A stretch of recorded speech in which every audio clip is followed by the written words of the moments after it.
What is up? Welcome back in for another episode of Beyond the Finish Line. I am the host, Bradley Hinton, and I've had some technical difficulties this morning. Let's see.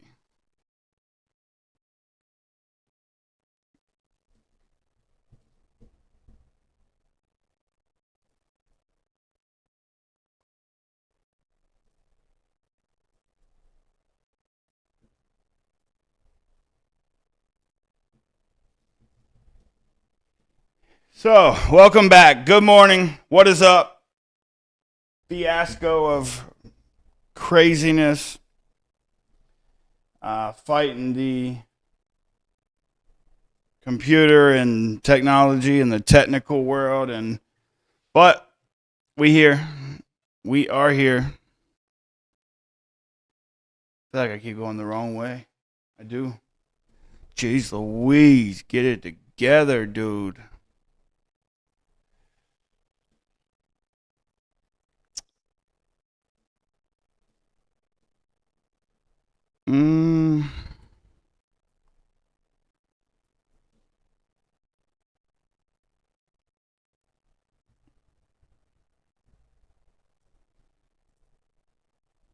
There. Just run it like that. College football playoffs rankings are out, and who's in, who's out, who's probably not getting in. Unfortunately, even though the head honcho wanted to welcome in, wanted to say that they can make movements after the conference championships weekend on teams that were idle. It almost hurts what he said last week, where they don't have a valid data point to go off of, and if you don't have a data point to go off of, how are you going to move said team? So what's the cut line? Is because BYU wins, they're probably not probably. If BYU wins, they're jumping Notre Dame.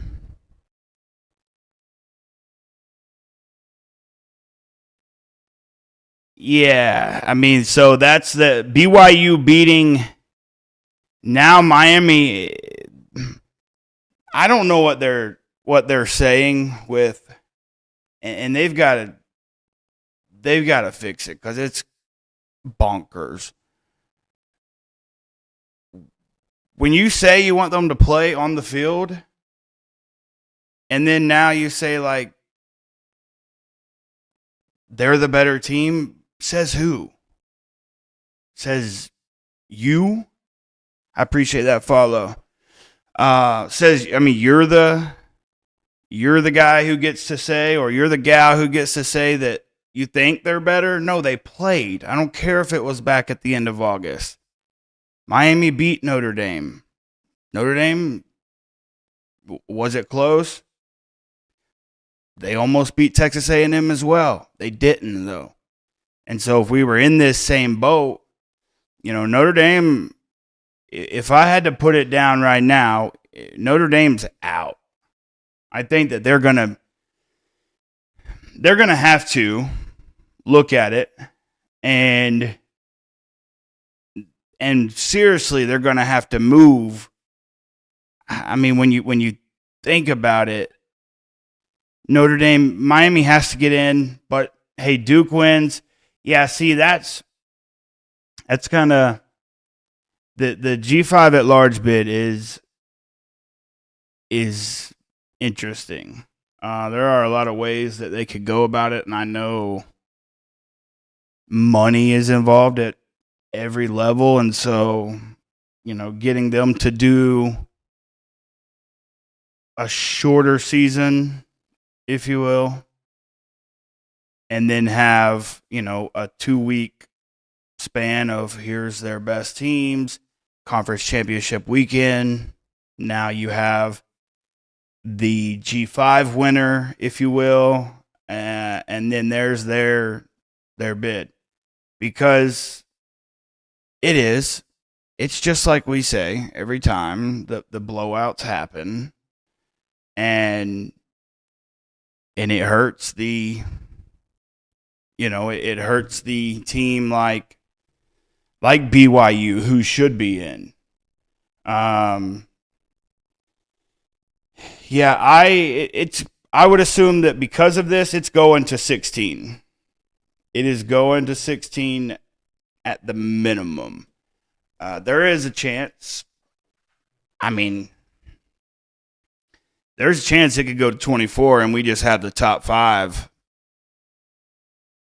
Here's your top 25. Here's your play. I mean, they've got to do something, because I post it, and I appreciate you being here and interacting. If you want to shoot me a follow, I appreciate that. Trying to just get to a small goal there. But in all reality, it's like the Big Ten and the SEC argument is never going to end. We've got to take the human aspect out of the conference room, because emotions and feelings are involved, and at the end of the day, they are human. So we need the computer system to actually measure what we're looking for: strength of schedule, strength of record, how many wins. I think Texas Tech has a really good shot. That's coming from a guy over here in Georgia. I'm the least biased that you'll follow, because I just think that, like, Texas Tech has a really, really good chance. They have a really, really good team, and there is a chance. Their recruiting class today was spectacular. They just took the number one. Appreciate the follow and the shares. Defensive lineman Guyton from Savannah here in Georgia, and he's a beast. And oil money runs deep, and so when you have oil money, partner that up with somebody like Joe McGuire, who's leading he's leading a good program over there. So if they stay healthy, there's a good chance that Texas. And when you look at the bracket, like, obviously this is before conference championship weekend, so the only thing if Georgia wins, which, as everyone knows, is a tough task against Alabama. For sure. Don't get me wrong. The NIL collective, these are billions of dollars. I just mean, like, Cody Campbell has finally started dumping some of that money back into it. That's all I mean by that. Trust me. All of these, and probably more than the top 10 if you were to look at it. Like Nike at Oregon, Phil Knight's putting some money out there. But if Georgia was to win, they would probably go to 2, and then the winner of the Big Ten championship takes that one, and then Texas Tech, which, it's one of those things that if you get a bye, like, there's a chance with some movement, Oregon could get a bye. So they're not in a conference championship game. So their last game played, they won't play another game until December 31st or somewhere around. And it's like, that is, if they were to sneak in and get, because in all reality, the Big Ten could get 3 in Texas Tech wins, Ohio State, Indiana 1-3, or 1-2 if Georgia. It is too complex for these committee members to go sit down in an office for the first time and watch the games together and go, hey, that team looks better than them. It's like, well, they played already. And I'm in no shape or form advocating for Miami. Carson Beck he did what he did, and inconsistency, interceptions leads to what you're looking at now. But Notre Dame, I mean, that resume, they are almost identical. It's like, oh, it's one of those things. It's like, I wish we could see them play. Well, we did. I don't care when it was. You have to factor that in. And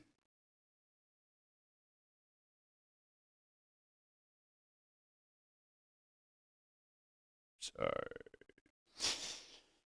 You have to factor that they played. Just like the Texas Ohio State. Now, if it wasn't Florida that Texas lost to, I think they would probably be in the conversation.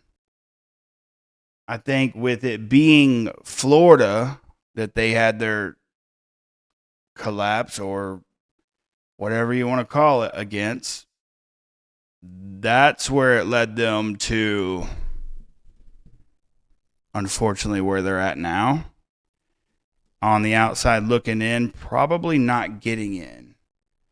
And that just goes back to, like, where's the cut line? You know what I mean? Is that cut line? Let's see here.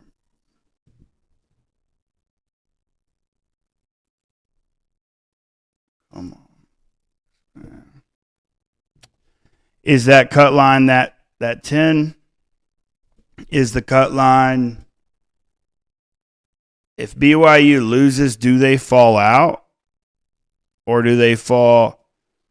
And then you have to, there's so much that can happen just this weekend and cause utter disaster for those brains inside that room to have to. It's just one of those things where when you're a fan of a team like Ohio State, Indiana, Georgia, Texas Tech, Oregon, Ole Miss, A&M, Oklahoma, I would say that's probably the safe line. If I had to guess, that's probably your safe line. Right at,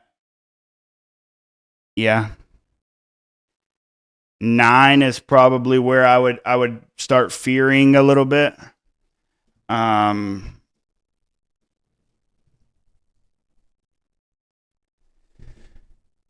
Yeah, I would think that at number 9. See, I don't.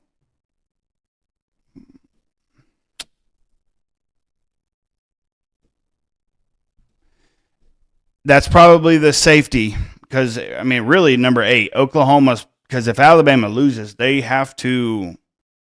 shouldn't. It's going to start a whole nother debacle if it happens. But if Alabama loses to Georgia, they do have 3 losses, but they're also 1-1 head to head with them. So, oh, thank you. Appreciate the fest popsicle. Yeah, I wouldn't feel safe if I was Alabama, just because, but that's going to start a whole nother problem down the line. you start making these conference championships mean trouble if you lose, and you're gonna have a hard time with teams wanting to make it. And these conferences they're never gonna cut out conference championship games. Too much money. Way too much money in just like Atlanta this weekend. Literally just Atlanta this weekend. There's so much that happens that is made off of the conference. And so you do have to, there's going to be issues, and we're going to find out the committee. I don't think Vandy's getting in. I think Utah's out. USC's out. Virginia has a chance to get in with their ACC bid. Duke beats them, and ACC. That's just the bizarre part of this committee and what they've done, and the ACC's tiebreaker rules. I'm not going to let them off the hook. The ACC surely screwed up. But their tiebreaker rules has caused problems that the ACC champ, if Duke wins, may not get in, but another ACC team might. That's the ACC, I don't know, incompetence? What do you want to call it? I don't know. Get it together. Why is a 7-5 Duke team playing in your conference championship? OU's defense against any offense in the playoffs. I agree, actually. I think that OU's defense against any offense. The problem is OU's offense against some of the other defense. That's their defense for sure is to be expected with Brent Venables. And I say that with Georgia, Oregon, Ohio State. Ohio State obviously is, with their wide receivers, that's where they really win, and that sparks another, conflict. Oh, I don't doubt it. Alabama can't run the ball anyways, and so Oklahoma, defense. I appreciate that follow. Oklahoma's defense is top tier in the country, no doubt about it. Now, again, since John Mateer's surgery, I don't feel like they've been the same. I hear you. They beat Alabama.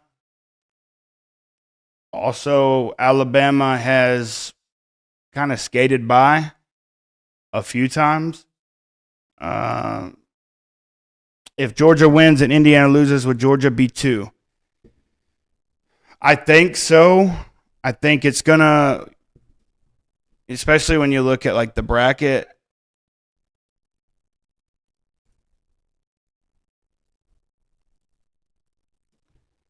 So they go down to 2. The loser of the Big Ten goes to 3. But who knows? Truthfully, because it is either one of those teams' first loss,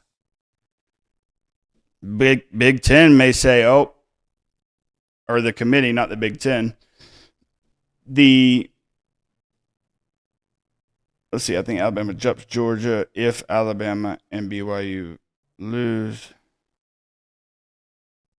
I think Alabama jumps Georgia. I think Alabama jumps Georgia. How?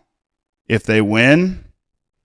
Yeah, obviously. They'll go up to, you'd probably put them in the 5 or 6 range. And then I don't think Texas is getting in regardless. Yeah, that loss to Florida is the problem. I mean, you can beat all of the top 5 teams and the opponents, and the quality loss against Ohio State, however you want to word it. And especially they say teams can move after being idle. Yes, he's saying that to keep things open. But when you look at it in the sense of what's the safety line? What's that safety line? 9? Is Oklahoma kind of at this 8? Where's the safe? When you get to, I really don't think that Texas gets in with 3 losses. On the Bobo center injury, opponent shoulder pads. Now, they beat Texas A&M. You're right. That's a huge win. But the Florida loss is a huge loss. And so when you factor that in, because here's the thing, if you want to say Texas gets in over Miami, this is just comparing these two. This is not even with the Notre Dame. The common opponent of both of them is who? Florida. And Miami hurt Florida. That's a sticking point. I don't think Texas gets in. You know, they can say, and college ball is so much more competitive now with NIL, which is awesome for me as a fan. Again, the argument of Big Ten or SEC will be argued upon for decades. I appreciate the follows and the likes. Yeah, that'll be SEC who's better, Big Ten who's better. It's going to be argued upon for you name it. Now, when you start talking about the conferences after those two, that's where it's, thank you for it's corn. I remember that's been a while, but I remember that. Yeah, I saw, hey, thank you for the follow. I saw I don't know how true it is. Who knows what's true nowadays? But Diego asking the president to sign an executive order to get it to 16, it has to be the most, it's probably a complete troll job, but I read it and I laughed. Yeah, I would agree. I mean, you can look and you can argue, and that's the thing is like Michigan goes to Oklahoma. Oklahoma handles them. Texas goes to Ohio State. They beat them. Now, is it as, and again, it's the first start for Arch and Julian Sayin, so that's why it's like, all right, give the grace to both, but it was still a 7-point win. With the 7-point win, and again, because it's so far back, I think Texas would without a doubt be in, and this is just pointing out the obvious, but they would be in without that Florida loss. And they may even be up there with their 2 losses because of but yeah, Sark points and says, we've knocked down these trees. But then when it's the tree about kind of what knocked down, I don't know what this is, but the tree that knocked them down, it's like, oop, don't see it. Oh, wait.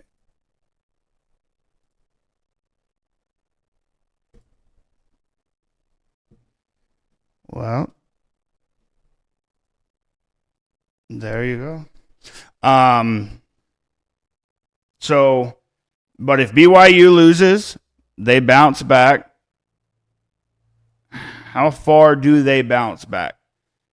Again, the cut line, 2014 playoff, and back to your point, Justin.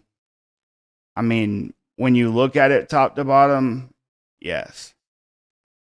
When you look at, and the problem is, it's like you can't help, and I've said it all year long. I'm a Georgia fan, but Ohio State, they can't help their schedule, nor can Vanderbilt. You just go play your schedule. Now, they didn't play with their food. They went and did what they were every game. Michigan's a rivalry. That one's always going to, just like Georgia Tech, Georgia, A&M Tech, like they happen. But like Vandy's record doesn't show at this very moment any, I appreciate the follows and the likes, any ranked wins. And again, not their fault, but they have the loss to Texas and then to Alabama, Oklahoma. When you look at A&M's schedule and who they've played in the SEC, I've said it before the Texas game, like it was that South Carolina game felt like it was just delaying the inevitable, and sure enough, it did. Ohio State, Indiana. I've been saying it all season, and damn, this football season is slowly falling away from us here. It is. I mean, we are conference championship weekend. Here in Atlanta, there is an SEC championship this weekend. Wild how fast it feels like it went. But Indiana is very physical this year. Better team than I think Cignetti had last year. It is Ohio State, and so you have to take that. But I did see Ohio State Heartline is taking the job at, South Florida. And that's interesting because of the hell is Penn State doing? Penn State it's National Signing Day. They have no coach. Most of, if not all of their commits are decommitting and heading elsewhere. James Franklin has cleaned house with most of his recruits. The transfer portal hasn't even opened for the guys that are going to leave, and they still have no coach. And then Heartline here, which this is a big, I don't think it's going to be talked about. Brian Heartline is an ace that Ohio State has been holding for years. He is a wide receiver guru. He has recruited, obviously, you see the names there. I'm interested to see how that goes, and that he decided to. I'm sure he was approached by Penn State, you would think, but for him to say nah, that one's, and then take the South Florida job.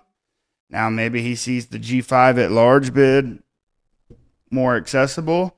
Who are the top 12, or who are the 12 teams that get in if BYU beats Texas Tech? Duke beats UVA. Bama beats Georgia. Ohio State, Indiana. You're still going to get Georgia and Alabama, so there's 4. They're still going to get in. I just don't, seating wise. You're going to get BYU and Texas Tech, 100% Texas Tech. So there's your, 6.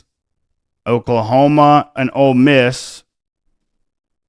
You got to kind of figure that they're locked in where they're at. And A&M, Oklahoma, Ole Miss. So there's 9. You got to have actually, you'll end up having 2. So it's going to be North Texas and Tulane play. Miami probably sneaks in the back door, and you get James Madison if they win their conference and the winner of Tulane, North Texas.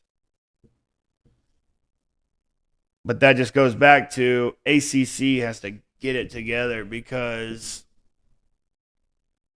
what are they doing? Their conference champions not going to get in, but another team will.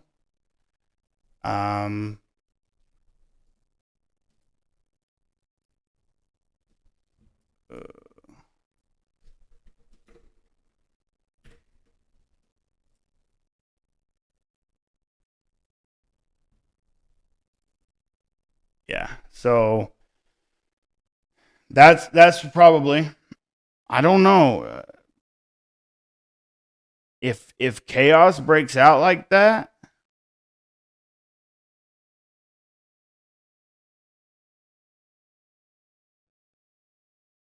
Yeah, I mean, it's tough because now at what point are we looking at? What point are we looking at their wins and losses or who's better? Hey, James Madison is they've got one of the best fan bases. Rowdy. JMU has my pull until they play the Dogs. And I'm gonna be honest with the Lane Kiffin situation and Ole Miss. At first, I was like, cool, Ole Miss against the world. Now, but Ole Miss fans have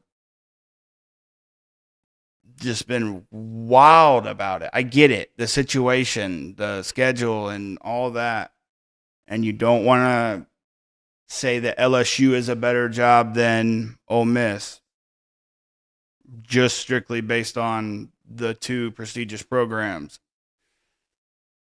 But their fans have. So I'm sorry at this point. If they get boat raced by JMU, I am all for that.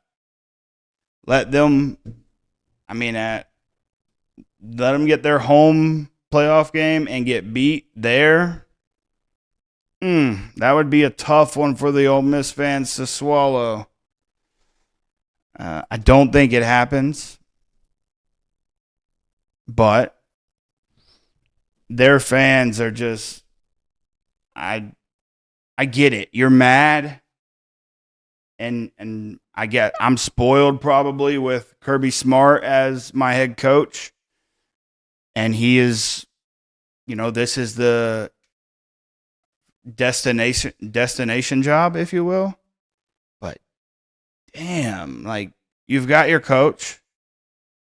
Charlie Weiss is calling plays for Trinidad. You've got the players. Pete Golding is still got the defense. Apparently, the locker room is rallying.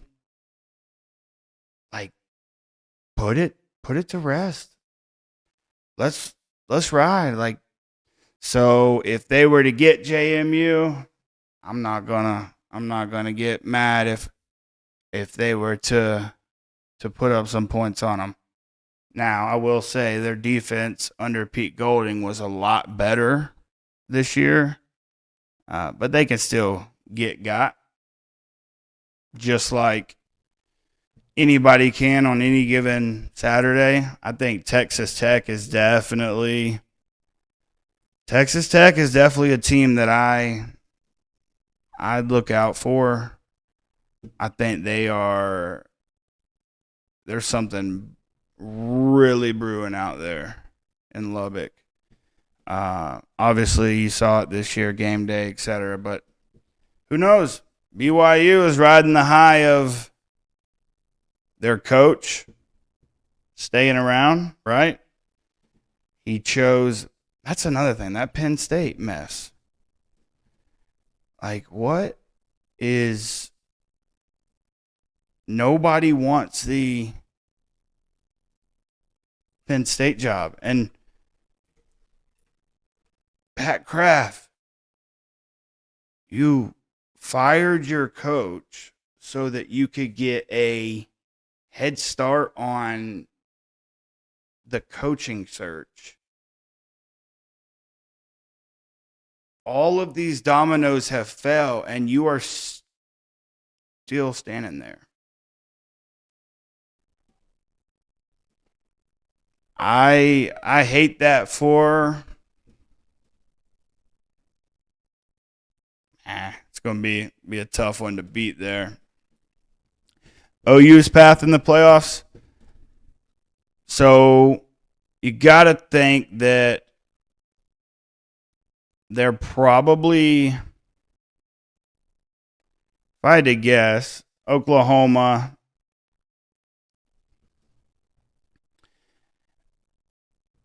That would be a very smart move for JMU because of the fact of the situation of, hey, the ACC's wide open. OU's path in the playoff, you got to imagine they're probably getting the 7 or 8 seed, probably somewhere in that range. I think they're getting a home playoff game, which will be super rowdy out there. So their path is going to be, because I don't know, if Alabama wins the SEC this weekend, they're obviously, they're at large, but they don't, that's the best thing they fixed about this year, and they've got a lot more to fix, is it's not the top 4 seeds are the conference champions. That was what blew up for them last year. You know who we're talking about. So their path is probably going to be a rematch at some point with Alabama. Did Ole Miss play Oklahoma in the regular season? I don't think so. I don't know, because they would be, no.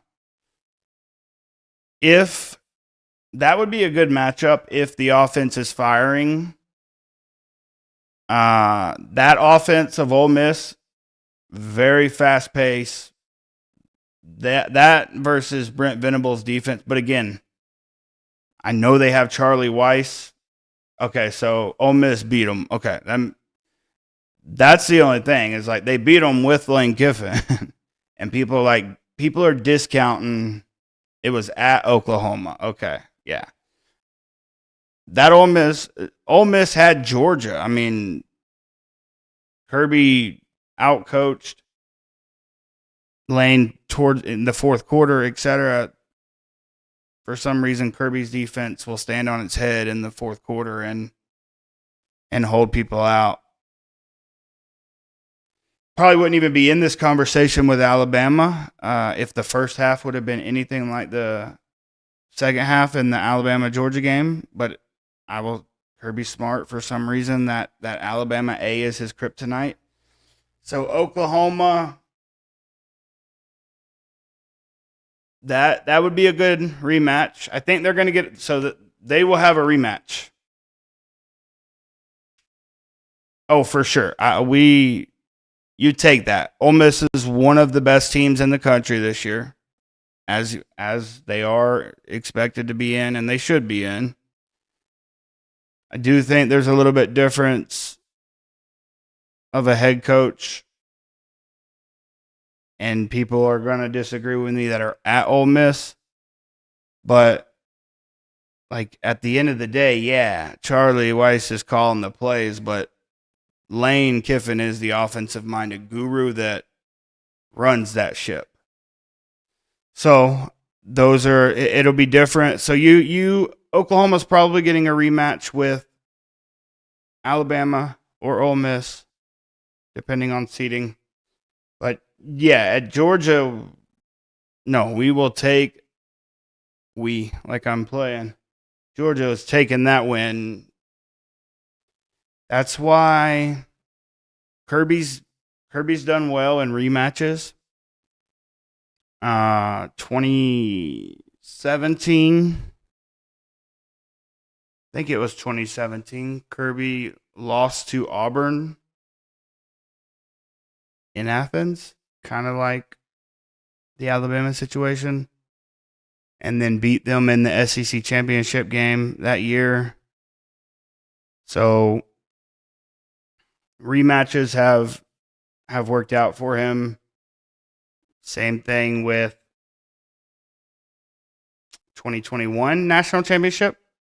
Lost to Alabama in the SEC championship and then beat them in the Natty. So rematches have been favorable. But I don't think that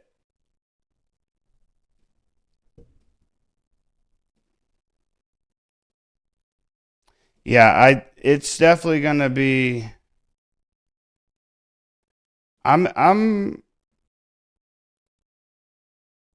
Yeah. Hey, I think that Malachi Tony is the best freshman in America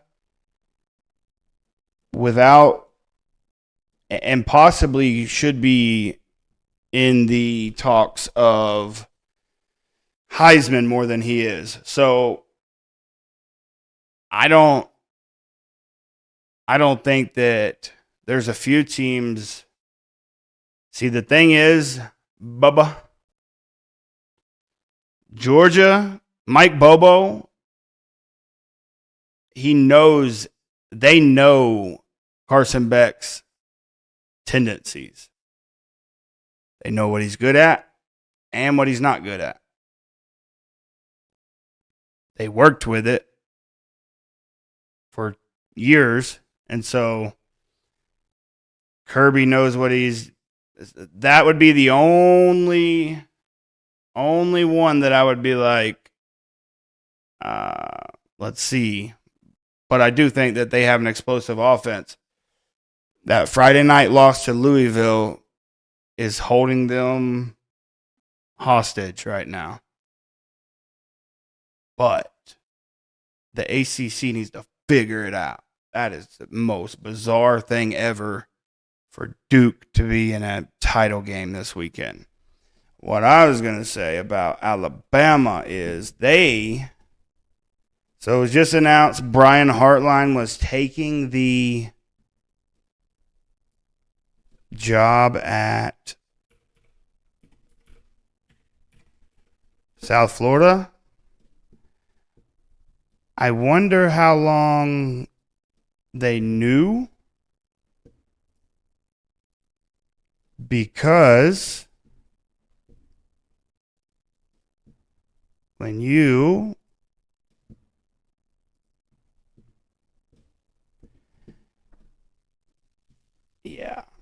I wonder how long they knew. Scroll me down, boy.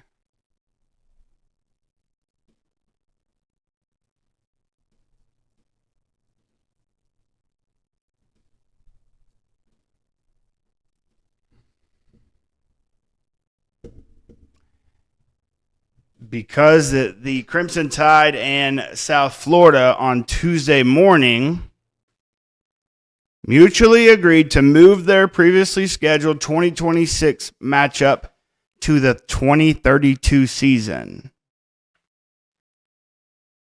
Did Kalen DeBoer run from that Brian Hartline smoke?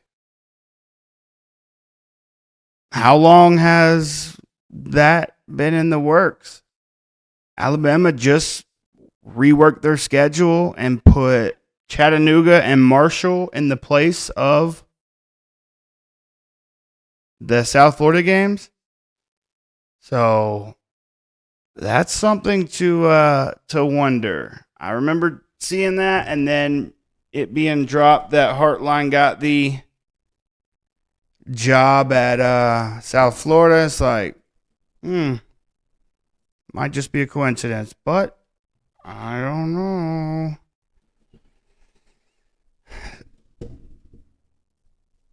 With the